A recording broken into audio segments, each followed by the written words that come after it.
the first accelerant that I want all of you to do is very simple: say what you think. No, really. Say what you really think. Because, as you all know, we've all been there. And you've heard other speakers talk about this from the stage. That meeting where you had a point of view that differed from everybody else's, and you went, but everybody's saying this, and so I must be wrong, and if I say that, then they're all going to laugh at me. And then somebody else, often a man, says it, and everyone goes, that's a great point. Say what you think the moment you think it. Say what you think about the work. If you don't say what you think about the work, bad work is going to get made. So when you see it and you don't think it's good or you don't think it's good enough, say so. All the best things in my life have happened when I've said what I've really thought. And you'll be amazed how much the things you fear will happen when you say what you really think don't.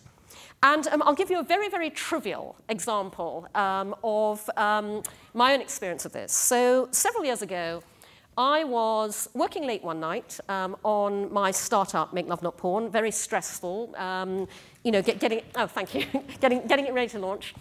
And I checked my Twitter feed, as unfortunately I do regularly, like so many of us.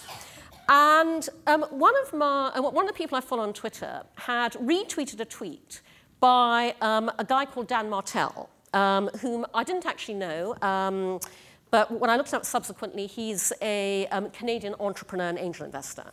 And so Dan Martell had tweeted something really nice.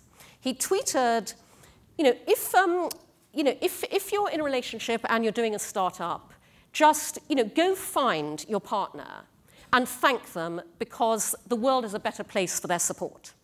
Very nice sentiment. So there I am at 11 o'clock at night, stressed out as hell about my startup and single. Okay?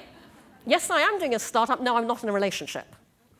And so I looked at this, and I retweeted the tweet, and then I wrote another tweet, which I CC'd Dan Martell on, and my tweet said, if you're not in a relationship and doing a startup, find someone and fuck their brains out.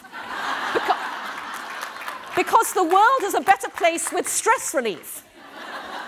Now, I do what Anne and Sarah were talking about on the stage, which is actually, when I post anything in social media, I stop and think.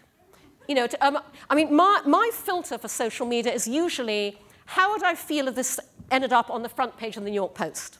That is literally the filter I use. Being me, that gives me a lot of latitude, because I don't really care what ends up on it.